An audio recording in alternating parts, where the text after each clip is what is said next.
여러분 안녕하십니까? 지금 한국은 오랜 장마와 폭염으로 어려움을 겪고 있습니다. 원전 비리 사건으로 에어컨조차 켤 수 없는 지경이 됐으니 국민들의 마음은 더 큰 상처로 고통을 겪고 있는 것 같습니다. 정치권은 정치권대로 물고 뜯는 싸움만 계속하고 있고 전직 대통령은 세상이 다 알고 있는 비리를 저지르고도 혼자만 모르는 척 오리발 내밀고 있습니다.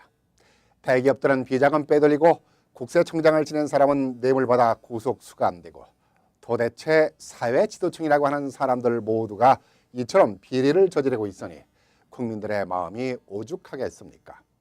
폭염도 폭염이지만 더 열받는 건 이러한 지도층들의 부정부패 부조리들 때문에 더 열받는 일인 것입니다. 그나마 개성공단 사태가 133일 만에 극적인 합의를 이루면서 다소 위안이 되고 있습니다. 이번 개성공단 재개 합의로 금강산 관광과 남북 이산 가족 상봉도 다시 재개될 가능성을 보여 경색됐던 남북한 관계가 개선되지 않을까 하는 기대도 가져봅니다. 내일이 8.15 광복절입니다. 한국 시간으로는 광복절 아침을 맞이했는데요. 일본 아베 총리가 들어서면서 과거사를 왜곡하는 등 우경화를 노골적으로 드러내고 있어서 한국 국민들을 또 열받게 하고 있습니다. 모든 역사적 기록들이나 증거들이 있는데도 불구하고 이를 인정하지 않는 등 그야말로 후한무치의 모습을 보이고 있는 것입니다. 일본 정부가 계속해서 역사를 왜곡하자 이를 규탄하는 시위가 열리고 있기도 합니다.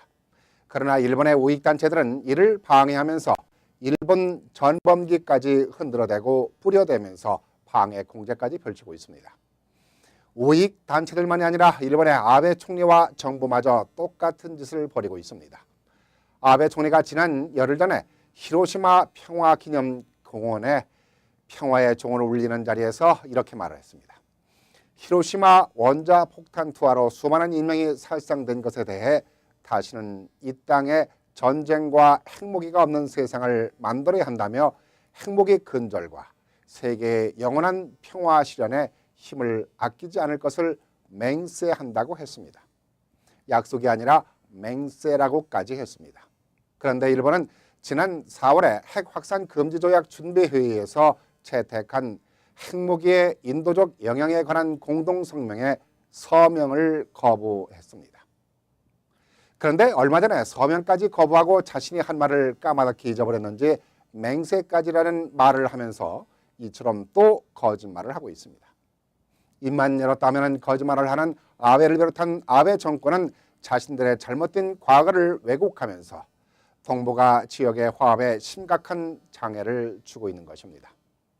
그런데 지금 뉴저지 지역에서는 위안부 기림비를 세우는 주최 측이 분열되면서 폭력 사태까지 발생하는 등 싸움이 벌어지고 있어서 미국에 살고 있는 동포들도 열받고 있습니다.